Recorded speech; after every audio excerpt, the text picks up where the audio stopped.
What changes just first of all coming from Mount St. Mary's and everything? What brought you to UGA?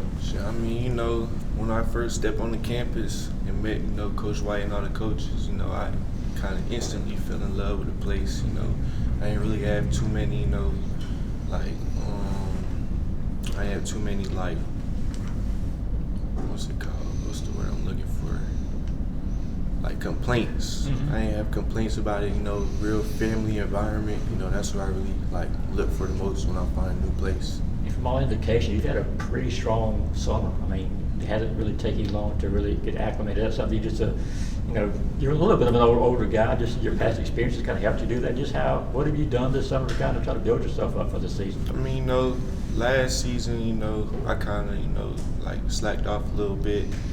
This year I'm trying to every day, coming in with 110% effort, attitude, helping every guy, miss shots, make shots, still encouraging everybody, and for me, my biggest thing is the weight room, getting a couple more pounds on my body.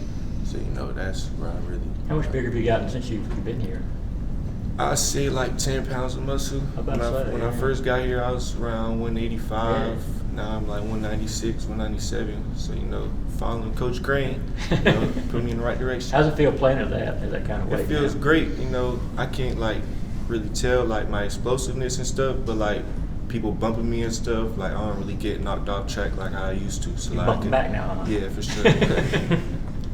DeShayne, you were the first of the portal guys to commit to Georgia. What was sort of the vision, that was sold to you and made you say, all right, I want to jump on board? The blueprint, Coach White had out for me, Coach EP, I liked what I saw, coming in, being myself, bring what I have to the table, to the team, just trying to make it a winning program.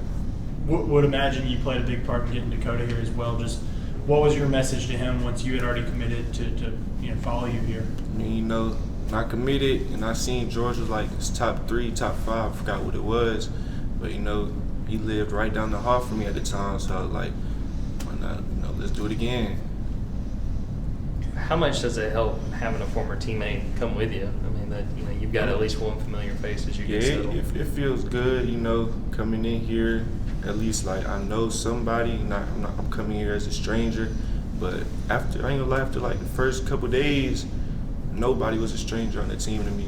Everybody, we all became brothers, friends at the end of the day, real quick. So that was something I like about the team.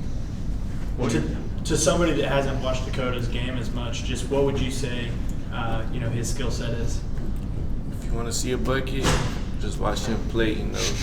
I think he can score at all 3 levels. Real good, from the layups to mid-range to threes.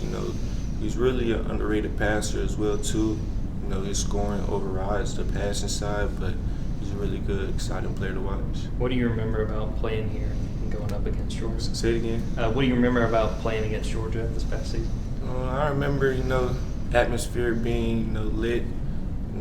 Just my team who was low key down, but I just kept thinking about the end goal, trying to win the game and stuff. So just bring up all the energy.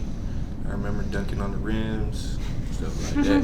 Did that help at all? I mean, when you were looking at Georgia, saying, hey, I played here, I kind of. Yes, sir. Yeah, it did. Because the environment that we had, being a non-conference game, I could only imagine conference. Throughout the whole year, all the support everybody gets. What's impressed you about RJ since seeing him come in? His motor. Like he said, every day in and day out, you can always hear him on the court. You always feel him going for rebounds, stuff like that. And if you're down, he's one of the guys he's gonna help lift you up, get back you on your feet.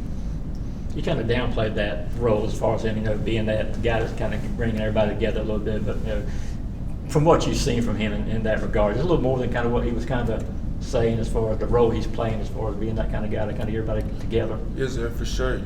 Coming in as a leader, he's been to the tournament. He's seen all the work, what you got to do to get there. I'm just here to listen. Trying to follow, get to the NCAA tournament again. What kind of things does the team do with so many newcomers to kind of build that chemistry? Is that all just what happens on the court? You got to do things off the court, kind of? Yeah, we do things off the court. really most of the guys, like every weekend we usually watch football games now that it's coming back on, college and NFL. So, you know, the team bond is there, the chemistry is there. I don't got no problems with that. When you look at this team, what do you see as your role? What do you want to provide to this team?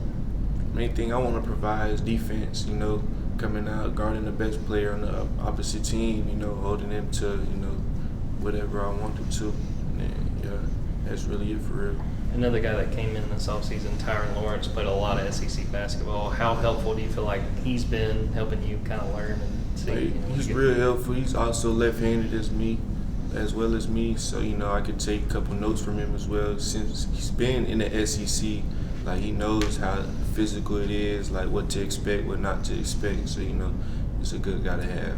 Going from the MAC to the SEC, what's been the biggest adjustment in terms of physicality, just going up against your new teammates? I say, like, in practice, we get, like, a lot of bumps, a lot of pushes, and, like, sometimes I complain saying, like, foul, but they're like, nah, like, you don't get this in the SEC. Like, so I'm like, okay, so let me prepare myself, you know, not be a punk, you know, fight through the contact.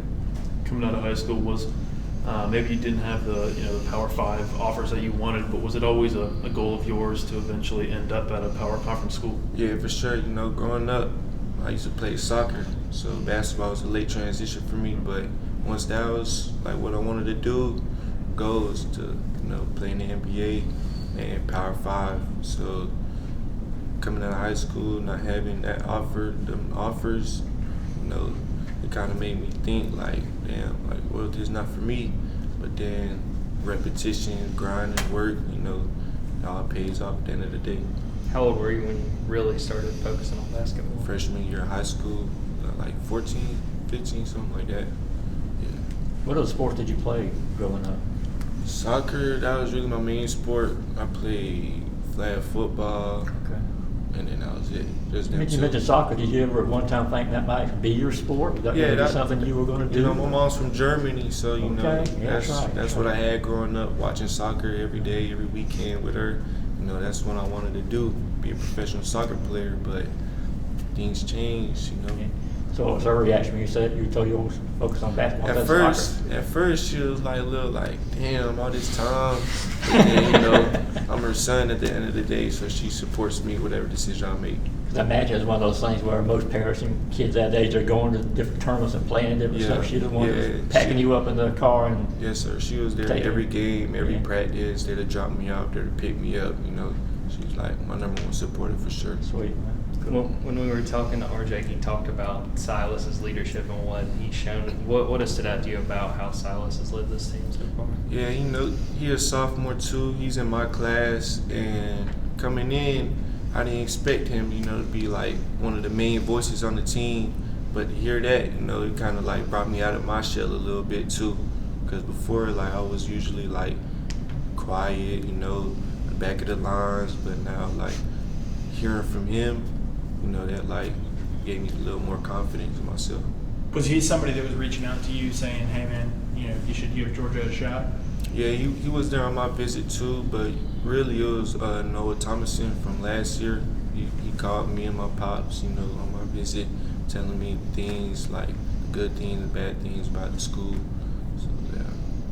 We have time for one more question, or not? Go ahead. This is probably the highest expectations the Georgia basketball team has in a while. Like I said before, it's been a while since you guys won the tournament. Made a deep run in the NIT last spring. How much do you think about making the NCAA tournament? Obviously, you weren't able to with Mount St. Mary's, but just watching March, I'm sure you've seen Cinderella runs. How excited are you at the possibility of playing in March? I mean, yeah, it's really exciting, but we don't really think on that. We think about the present, our term for the year is growth.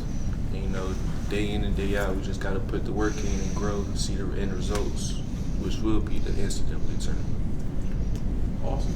DeShayne, good job. Thank you. Thanks, DeShayne.